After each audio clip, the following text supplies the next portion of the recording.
नमस्कार, स्वागत है आपका पावर ब्रेकफास्ट में। आपके साथ मैं हूं नेहा आनंद और आज हम शो की शुरुआत करेंगे बिग ब्रेकिंग के साथ, जो कि ठीक आ रही है अंतर्राष्ट्रीय बाजारों से।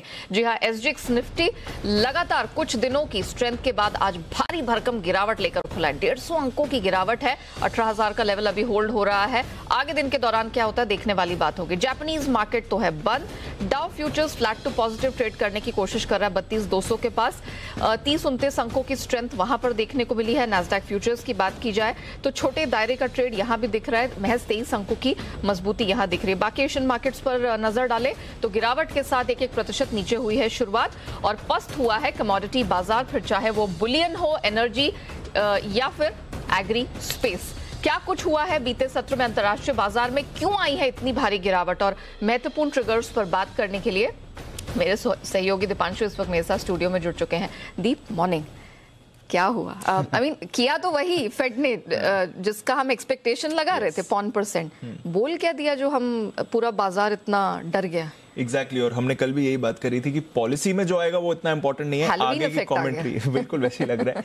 आगे की कमेंट्री ज्यादा इंपॉर्टेंट रहेगी और उसी कमेंट्री पर बाजार रिएक्ट कर रहे हैं। तो इनिशियली आपने देखा कि बाजार खुश हुए पॉलिसी से, क्योंकि जो प्रेस रिलीज आया था वहां से संकेत मिले थे। जो फेड पिवट की हम बात कर रहे थे कि आगे जाकर रेट हाइक्स की पेस कम हो सकती है, रेट पॉज के संकेत दे सकते हैं, वो स्टेटमेंट में ऐसा लग रहा था कि शायद हो सकता है। तो इनिशियली डाउ में एक अच्छा उछाल आया और उसके बाद हमने भारी गिरावट देखी, क्योंकि पावेल साहब की जो प्रेस कॉन्फ्रेंस भी, वहां पर जो उन्होंने आगे का आउटलुक दिया वो इतना सपोर्टिव नहीं था।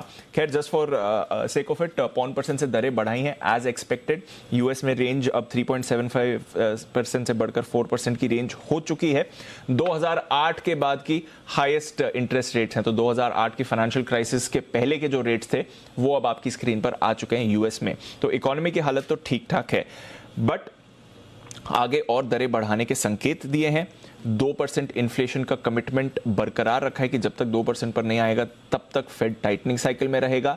हालांकि फेड चेयरपर्सन साहब ने यह जरूर कहा कि या तो अगली पॉलिसी दिसंबर या उसके बाद वाली पॉलिसी में रेट की गति कम करने पर बातचीत हो सकती है। तो ये तो एक अच्छी बात थी, पर 3 ऐसी बड़ी बातें करी फेड चेयरमैन साहब ने जिसकी वजह से हमने बाजार पर ये इंपैक्ट देखा। और वो 3 बातों में सबसे पहली बात ये थी कि डेटा जो अभी आ रहा है उससे पता चल रहा है कि जो हमारा टर्मिनल रेट है वो 4.63% का सितंबर में अनुमान लगाया था, वो इससे ज्यादा हो सकता है। यानी कि आगे भी रेट्स और बढ़ सकते हैं, यानी कि 5% या उससे भी ज्यादा की रेंज में आपको फेड जाते हुए दिख सकता है। तो इसका सबसे बड़ा डर बना बाजार में। दूसरी बात थी कि जब तक काम पूरा नहीं होगा, यानी कि जब तक इन्फ्लेशन इतनी काबू में नहीं आता जो हमारा कंफर्ट लेवल हो, तब तक हम टाइटनिंग में रहेंगे, दरें बढ़ाते रहेंगे। यहां से बाजार चिंतित हुआ क्योंकि ये पिवट का सिग्नल बिल्कुल नहीं है। और तीसरी बात ये थी कि हाँ, ओवर टाइटनिंग का रिस्क है, जो सब लोग कह रहे हैं कि टाइटनिंग से रिसेशन आ सकता है, बट अंडर टाइटनिंग बड़ा रिस्क है। यानी कि इस समय जितनी दरें बढ़ानी चाहिए, अगर हमने उतनी दरें नहीं बढ़ाई तो उसका ज्यादा खतरा है। अगर ओवर टाइटनिंग हो जाती है तो आगे इकोनॉमी को सपोर्ट करने के लिए हम कुछ मेजर्स ला सकते हैं, बट अंडर टाइटनिंग इस समय बड़ा खतरा है। तो ये 3 बातें ऐसी थी जिसकी वजह से बाजार के सेंटिमेंट पर आपने असर देखा और इसलिए हमने देखा कि दिन की ऊंचाई से करीब 950 अंक गिरकर डाउ दिन के निचले स्तर पर बंद हुआ। ओवरऑल 500 अंकों की गिरावट देखें, बट ऊंचाई से देखें तो ऑलमोस्ट 1000 पॉइंट का स्विंग आपने डाउ में बनते हुए देखा। और ये कमेंट्री के बाद ही हमने इतनी बड़ी गिरावट देखी। इनफैक्ट S&P 500 2.5% गिरा, नैस्डैक में आपने ऑलमोस्ट 3.5% की गिरावट देखी, रसल 2000 ऑलमोस्ट 3.5% गिरा। तो अक्रॉस द बोर्ड इस कमेंट्री के बाद, इन 3 बड़ी बातों के बाद बाजार में भारी गिरावट आती हुई देखी। बॉन्ड यील्ड 10 साल की बढ़कर 4.1% पर पहुंच चुकी है। वहां पर आपने उछाल देखा है। सारे आईटी स्टॉक्स फिसले हैं। लगभग पूरे बाजार में बेसिकली आपने कल प्रेशर बनते हुए देखा। तो ये 3 बातें थी जिसका इंपैक्ट आपने बाजार में देखा है। यूरोप में फिर भी ठीक ठाक हालात थे। आज बैंक ऑफ इंग्लैंड की पॉलिसी आएगी, वहां पर हमारी नजर बनी रहेगी। डॉलर इंडेक्स में हमने थोड़ी बढ़त देखी है जिसकी वजह से कमोडिटीज पर दबाव बना है। तो 1.5 हफ्ते की ऊंचाई पर डॉलर इंडेक्स है, 112 के पार आपको दिख रहा है। सोना 1 से 1.5% फिसला है। चांदी पर दबाव आया है। कच्चा तेल थोड़ा ऊपर गया, बट अभी 95 के आसपास ही है, कल भी इधर ही था, तो हमारे लिए उतना बड़ा फैक्टर ये नहीं है। बेस मेटल्स में आपने बड़ी खरीदारी देखी, बड़ा उछाल देखा था, पर अब देखना पड़ेगा कि मजबूत डॉलर से क्या ये गेन्स रिवर्स होते हैं नहीं। और एग्री कमोडिटीज पर रखिएगा नजर, क्योंकि रशिया वापस जो ग्रेन एक्सपोर्ट डील थी उसको फॉलो करने लगा है। तो एटलीस्ट वो जो एक नियर टर्म खतरा बना था वो निकल गया बाजार के लिए। बट हाँ, फेड की कमेंट्री, उसी का इंपैक्ट आप स्क्रीन पर देख रहे हैं। ओके, चलिए दीप, बहुत शुक्रिया आपका वो पूरी डिटेल्स रखने के लिए। और जो कुछ दीप ने अभी कहा इसको थोड़ा और गहराई में समझते हैं, और उस पर बात करने के लिए हमारे साथ एलिमेंट्स प्लेटफॉर्म के चेयरमैन और जाने माने global market expert Ajay Bagga sir जुड़ चुके हैं। Bagga sir, morning sir. किया तो वही फेड ने जिसका अनुमान था, 0.1% की वृद्धि की लगातार साल में चौथी बार, लेकिन जो कमेंट्री है सर उसने मतलब बाजार को बिल्कुल डराने का काम किया है। फेड ने जो ऐलान किए हैं, जो आगे अपना वक्तव्य सुनाया है, इसे आप बाजार के लिए कैसे देखते हैं? जी नेहा जी, देखिए फेड में जो एक नैरेटिव आ गया था कि पिवट हो गया और स्लो डाउन मतलब पिवट है, उसको उन्होंने नकारा है। जैसे दीप ने बहुत अच्छी तरह समझाया, 3 चीजें बदली, और ये जो सब कुछ बदला है उनकी अगस्त की जैक्सन होल की स्पीच में जब बहुत हॉकिश रहे थे, सितंबर में हॉकिश रहे, और अब फिर से वो कंटिन्यूड यही कह रहे हैं कि हमारे सामने जो अहम मसला है वो इन्फ्लेशन को 2% पे लाना है। जो हमारे पास रनवे है कि इकोनॉमी इतनी तेज ना गिरे, वो रनवे रोज संकीर्ण हो रहा है, बट पॉसिबल है। बट हमारा फोकस रहेगा इन्फ्लेशन को नीचे लाने में, और उसके चलते चाहे हम रेट हाइक स्लो करेंगे, बट हायर फॉर लॉन्गर रहेगा, और बहुत रास्ता हमें बहुत फासला भी तय करना है इस जर्नी में। तो ये उन्होंने क्लियर कर दिया कि रेट्स ज्यादा बढ़ेंगे और रेट्स ज्यादा देर तक अवधि तक ऊंचे रहेंगे। ये हो सकता है कि आप 75 बेसिस पॉइंट जो 4 बारी कर दिया, दिसंबर में 50 करें, उसके बाद 25-25 का रेट हाइक करें, बट रेट हाइक खत्म नहीं हुए, और जो 4.6 का टर्मिनल रेट दिख रहा था अगले मार्च तक, वो अब मार्केट 5% देख रहा है। तो उससे जाहिर है कि सब चीजों पे असर पड़ता है।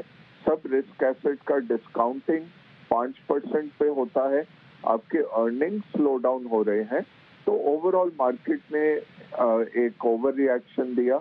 आज थोड़ा सा मार्केट संभलने की कोशिश करेगा, समझने की कोशिश करेगा। ये देखिए, ये एक चीज है कि 0 से 3.75 आ गए, 5 तक आपको फासला तय करना है, तो 75% आपने फासला तय कर लिया है। बट ये 5 तक का फासला अभी दूर है, ये नहीं है कि खत्म हो रहा है 4% पे, 5% पे जाएगा। इसके चलते मार्केट गिरे। आज नेगेटिव ओपनिंग भारत की भी लग रही है, जो रुझान आप दिखा रहे थे, और मार्केट्स को ये तय करना पड़ेगा कि ये रेट जब बढ़ा रहेगा, इससे इकोनॉमिक क्षति कितनी रहती है, कितनी देर तक रहती है। लगता है कि इससे रिसेशन भी आएगा, और डॉलर और स्ट्रांग होता है तो आपके इमर्जिंग मार्केट आउटफ्लोज फिर से शुरू हो सकते हैं। ये सब आज फियर फैक्टर्स हैं नेहा जी।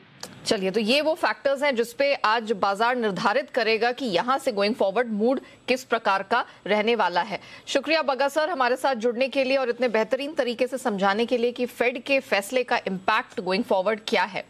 और चलिए इसी बीच आपको दिखा देते हैं कि बुधवार को यानी कि कल संस्थागत निवेशकों का प्रदर्शन कैसा रहा। अच्छी बात यह है कि विदेशी संस्थागत निवेशकों ने इस पूरे हफ्ते अब तक खरीदारी ही की है, 1436 करोड़ कैश स्पेस में, 370 करोड़ एफएनओ स्पेस में, लेकिन घरेलू संस्थागत निवेशकों की तरफ से 1380 करोड़ के आसपास की बिकवाली दिखी है। अब जिस तरह के ग्लोबल संकेत आज हमने मार्केट में बनते हुए देखे हैं, हमारे मार्केट्स में ट्रेडिंग रणनीति क्या हो सकती है, इस पर बात करने के लिए जी बिजनेस के मैनेजिंग एडिटर अनिल सिंह भी हमारे साथ जुड़ चुके हैं।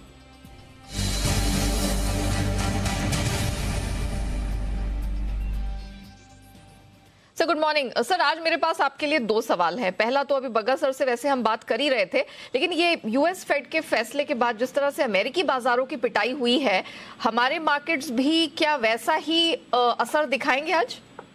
Good morning. हाँ बिल्कुल, इसमें कोई डाउट ही नहीं है कि भारतीय बाजार भी अमेरिकी बाजारों की तरह ही आज थोड़े कमजोर रहेंगे, और होना भी चाहिए, क्योंकि जिस तरह की कमेंट्री फेड ने की है उसकी, और जिस तरह का उसके बाद मार्केट का रिएक्शन आया है, उसको देखते हुए बाजार गिरने चाहिए। और ऑलरेडी पॉलिसी में जाने के पहले बाजार काफी मजबूत रहे हैं, तो गिरने के लिए जगह भी है।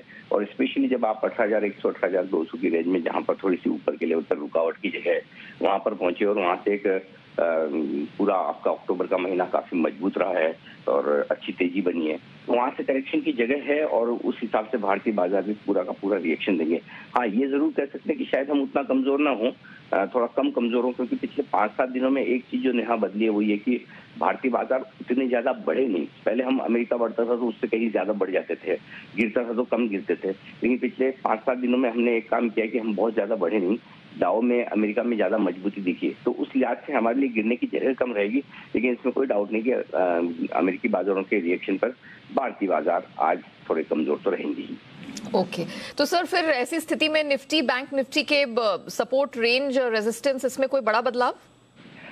थोड़ा सा है और कोई खास बात नहीं, जिसकी 2-3 दिन से मैं और दीप हमेशा सुबह चर्चा करते हैं कि 17,825 से लेकर 17,900 की रेंज वो है जहाँ पर बाजार ने एक थोड़ा सा गैप छोड़ा है और वो गैप पूरा करने के लिए बाजार आएगा, और मुझे लगता है वही रेंज एक मजबूत सपोर्ट के तौर पर रहेगी। और उस रेंज में आने पर मैं आपको ये कहना चाहता हूँ कि खरीदारी करनी चाहिए, डरने की बात नहीं, उस लेवल पर खरीदारी भी कर सकते हैं, कोई इसमें दिक्कत की बात है नहीं। सो ये सपोर्ट रेंज है, एक बार यहाँ पर खरीदारी करके आप 17,700 को स्टॉप लॉस मानकर चल सकते हैं। तो 18,200 के आसपास से 18,175 से अगर आप 17,800 के आसपास आते हैं तो ठीक ठाक सा करेक्शन हो जाएगा। उसके बाद देखेंगे ग्लोबल मार्केट क्या कोई और कमजोर होते हैं, और आपको देखिए कल गिरावट के बाद कोई आज डाउ फ्यूचर्स वगैरह में इतना पैनिक जैसी सिचुएशन दिख नहीं रही है। सो आई थिंक वो एक अच्छी रेंज है जहाँ पर खरीदारी होगी। रहा सवाल ऊपरी स्तरों का, तो हम बार बार 18,175 के आसपास 2 दिनों से रुक रहे हैं, अटक रहे हैं, तो वहां पर थोड़ा सा मुझे लगता है कि बाजार रुकते हुए नजर आएंगे। वो एक लेवल होगा जिस पर आपको ऊपर के लेवल पर नजर रखनी है, 18,075, 18,175। बैंक निफ्टी का जहां तक सवाल है, 41,000 के नीचे खुलकर हम थोड़े कमजोर होंगे। 40,650, 40,850 ये मजबूत सपोर्ट जोन है बैंक निफ्टी के लिए। असली कमजोरी 40,500 के नीचे से शुरू होगी, जो मैं समझता हूँ कि शायद हम होल्ड कर जाएं। ऊपरी स्तरों पर 41,300, 41,500 की रेंज 200 पॉइंट की जो है बार बार रुकावट का काम कर रही है, और यहाँ पर वापस हम आजकल में फिर कभी पहुंचते हैं तो वहाँ प्रॉफिट बुकिंग करके इंतजार करना चाहिए।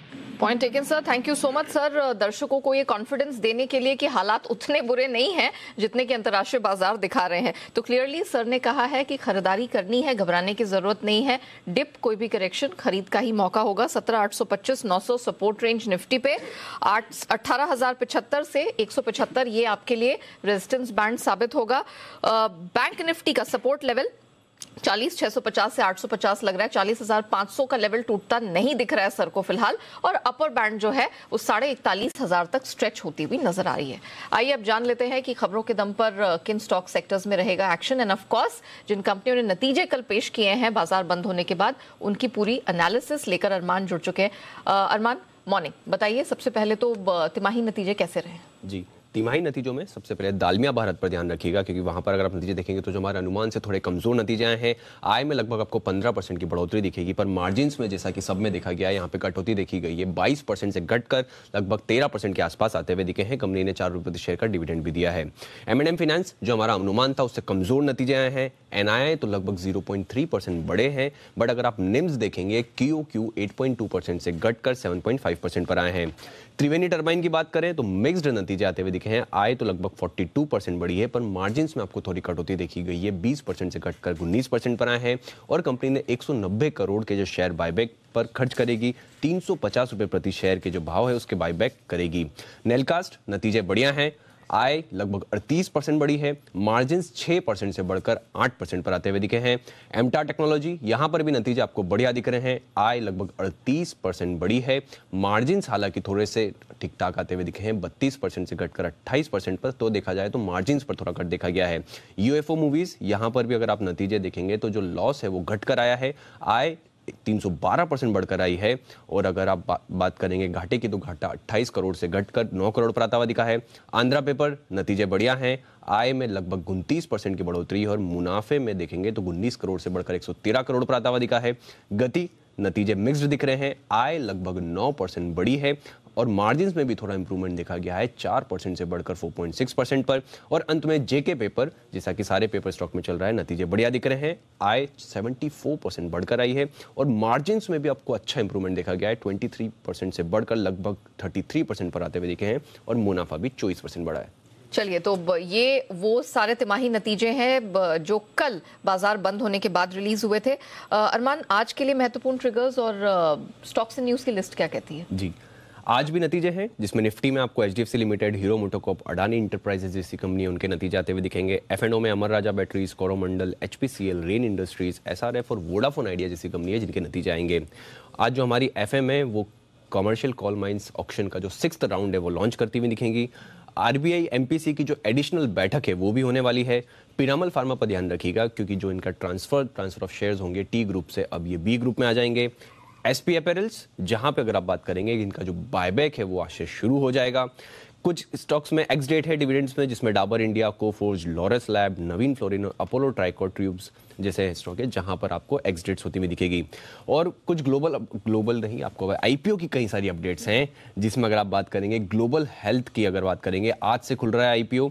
प्राइस बैंड जो है उसका 319 से 336 का है और कंपनी ने एंकर बुक के जरिए 662 करोड़ जुटाए हैं। वहीं बिकाजी फूड्स का इंटरनेशनल का भी आईपीओ आज से खुल रहा है।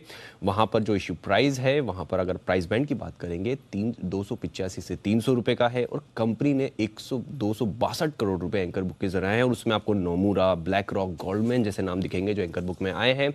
डीसीएक्स सिस्टम जिनका आईपीओ खत्म हो चुका है और आईपीओ को बढ़िया सब्सक्रिप्शन मिलता हुआ दिखा है, लगभग 70 गुना बढ़ता हुआ दिखा है, जिसमें रिटेल की कैटेगरी लगभग 62 गुना और एनआईआई अगर आप देखेंगे वो 44 टाइम्स। और अंत में फ्यूजन माइक्रो फाइनेंस जिसका कल पहला दिन था, पहले दिन लगभग सुस्त रिस्पॉन्स मिलता हुआ दिखा है, लगभग 12% बढ़ा है, रिटेल का हिस्सा 14%, एनआईआई का 23%।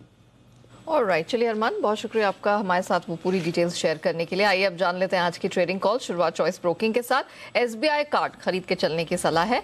इस स्ट्रैटेजी में स्टॉप लॉस लगाना 820 का, टारगेट 870 का मिल जाएगा। आन राठी सिक्योरिटीज, इनकी तरफ से इंडिया सीमेंट खरीद के चलने की सलाह है।